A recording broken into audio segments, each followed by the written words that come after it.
Okay, so picture this. You're diving on enriched air, something unexpected happens, and suddenly you need to handle an emergency. Oh! And that's exactly what we're diving deep into today. Literally. Literally, exactly. Nice. Enriched air diving emergencies. We've got this section from a diving manual, and it's all about handling these kind of crazy situations. And let me tell you, it is chock full of practical steps and some really surprising insights. I like it. So let's just jump right in with a question that I'm sure is on a lot of divers' minds. Okay. How do you handle suspected DCI if someone's using enriched air? Right. Is it any different than like with regular air? Yeah, that's a great question. And you might think there's this whole separate protocol for enriched air, but the emergency procedure for suspected DCI is actually the same, regardless of the gas mix. Interesting. Why is that? You'd think with the higher oxygen content in enriched air, Right. it would be part of the equation. Yeah, well, the priority with any DCI situation is going to be addressing the bubbles Okay. and the inflammation they're causing. And to do that, we need to get the diver on 100% oxygen as quickly as possible. Okay. And that takes precedence over any nuances related to the initial breathing gas. That makes sense. So it's more about like addressing the immediate issue Exactly. with the best tool available. Yeah, exactly. Right. Though there's a fascinating detail related to enriched air in emergency situations. Okay, tell me more. If you happen to run out of pure oxygen, and of course we always strive to have ample supply, Right. any available enriched air is actually better than nothing. That's a good point. I never even thought about that. Yeah. But it makes sense since it's a higher percentage of oxygen than regular air. Exactly. Yeah. And some manufacturers have caught on to this. They actually produce systems that let you deliver EANX directly from a standard scuba cylinder for emergency use. Wow. Pretty cool. That's actually really clever. Yeah. Yeah, it really highlights how like understanding those nuances with the gas mixtures can literally be a lifesaver Yeah, for sure. in a pinch. So we've covered suspected DCI. Mm-hmm. What about other potential emergencies that are specific to enriched air? Okay. Let's say we're carrying those contingency cylinders. Yeah. You know, the ones that divers often hang at like 15 feet? Right. What gas mix should those have if we're diving on enriched air? That's where things get a little more interesting. Switching gas blends at depth, especially going from a richer mix like enriched air to regular air or lower oxygen mix, Okay. can introduce some complexities. How so? Well, your dive computer relies on the specific gas mix that you programmed into it. Right. It uses that information to calculate nitrogen absorption Okay. and determine things like your no decompression limits and any necessary safety or emergency decompression stops. So if you switch to a gas with a lower oxygen percentage at depth, your computer's still operating under the assumption that you're breathing the initial mix. Exactly. Yeah. And that can lead to some potentially significant discrepancies in your decompression obligation. Oh, wow. For example, your computer might tell you that you're clear to ascend, Right. but because you switched to a lower oxygen mix, Yeah. you've actually absorbed more nitrogen than it accounted for. That sounds like a recipe for disaster. Yeah. So what's the solution? Should divers always carry like 2 sets of tanks? Yeah. One with their bottom gas and then another one with their contingency. Ideally, your contingency cylinder should contain the same blend of enriched air as your main tank, or even a slightly higher oxygen percentage. Okay. That way, if you need to switch over your dive, computer's calculations remain accurate. Okay, so keep it consistent Yeah, to avoid any confusion or miscalculations. exactly. But there are some dive computers out there that can handle multiple gas blends, right? You're right. Technical divers often use computers with that functionality. Right. They can program in different mixes and switch between them during the dive, which allows for more flexibility and precision in gas management. So if you have a fancy computer, you're good to go. Yeah, But if not, stick with the same or richer mix in the hang-off cylinder. precisely. And as always, it's crucial to consult the manufacturer's instructions for your specific dive computer. Right. Different models can handle gas switching and calculations in slightly different ways. Yeah. So it's essential to be familiar with your own equipment. Good point. Knowing your gear inside and out is paramount For sure. in diving. All right, so I've talked about DCI. We've talked about contingency plans. Now let's talk about another potential issue with enriched air, Okay. oxygen toxicity. Right. Obviously, it's a concern with any form of diving where you're breathing elevated levels of oxygen. And while it's less likely to occur if you're diligently following your enriched air limits, Right.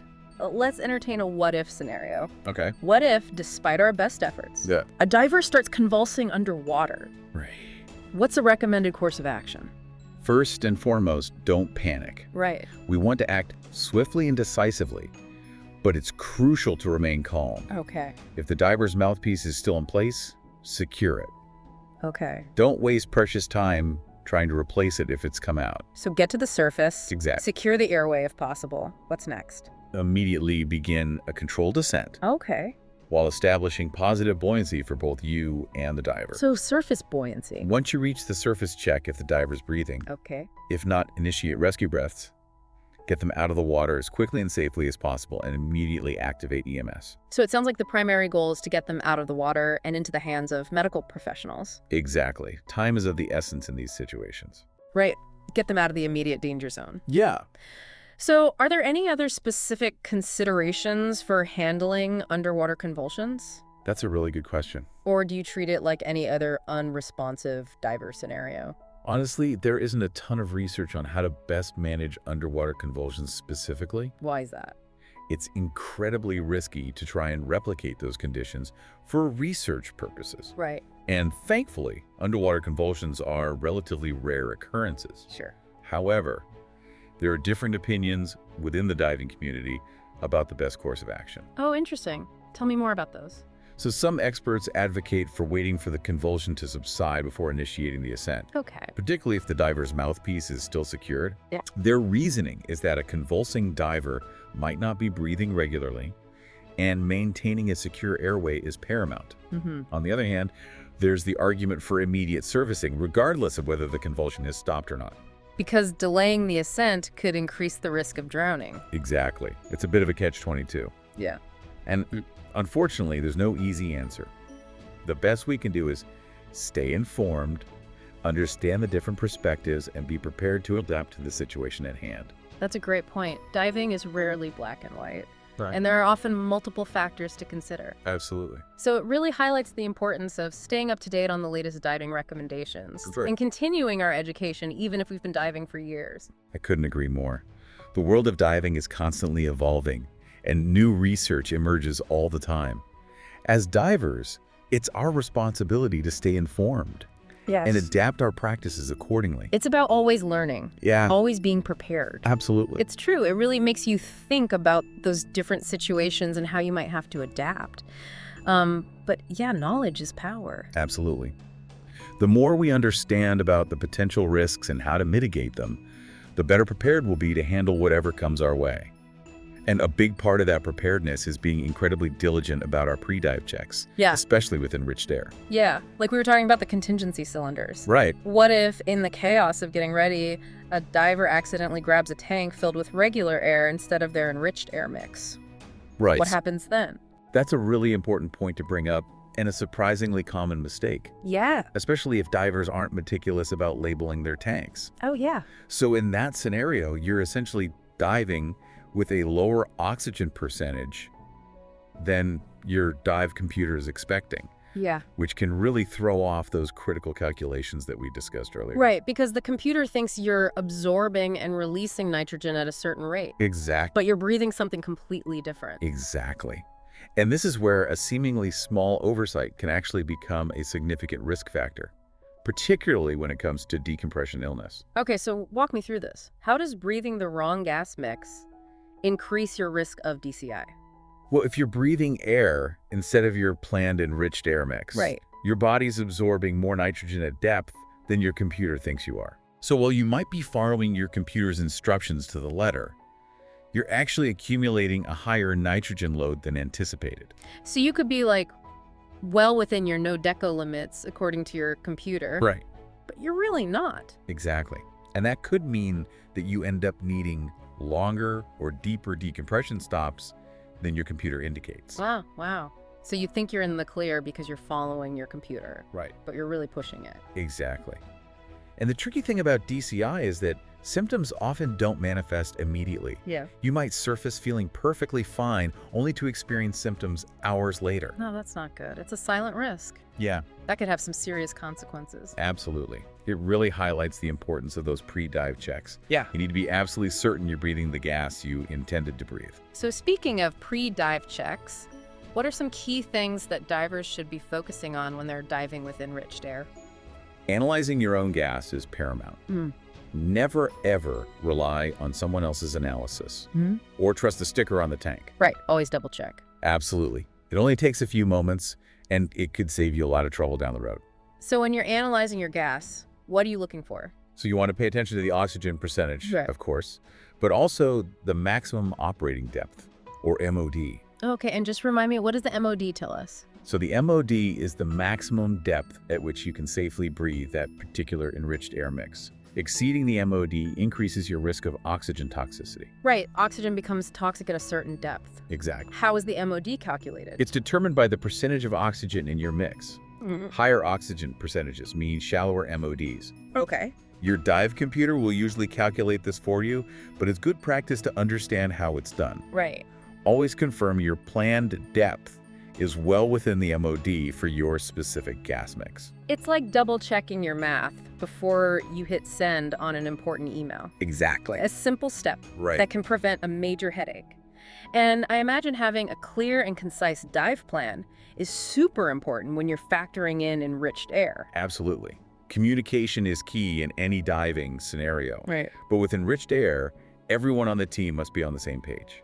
That pre-dive briefing is crucial. What sort of things should we be discussing in those pre-dive briefings? For starters, everyone should know the oxygen percentage and MOD of their gas.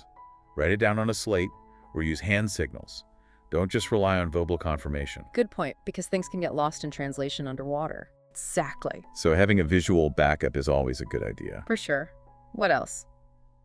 Thoroughly review your dive plan, Okay. including your maximum depth, your bottom time, and any planned stops. Okay. Again, make sure everyone agrees and understands the plan. This helps minimize confusion and ensures everyone can act accordingly if a situation arises. It all boils down to clear communication and a shared understanding. Exactly. That's awesome.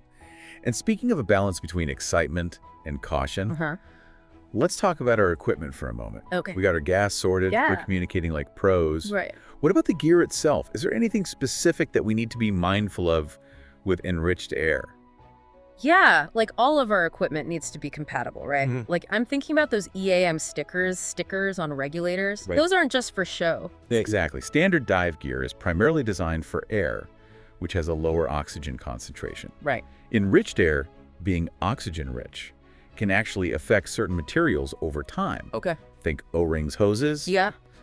Those might wear out a little faster than with regular air. Right. Like I remember going over that in my enriched air course. Yeah. So using incompatible gear could lead to some like leaks and stuff, especially at depth. Absolutely. Hence the importance of that ENX ready label. It Yeah. means the manufacturer has ensured that that equipment can handle enriched air safely.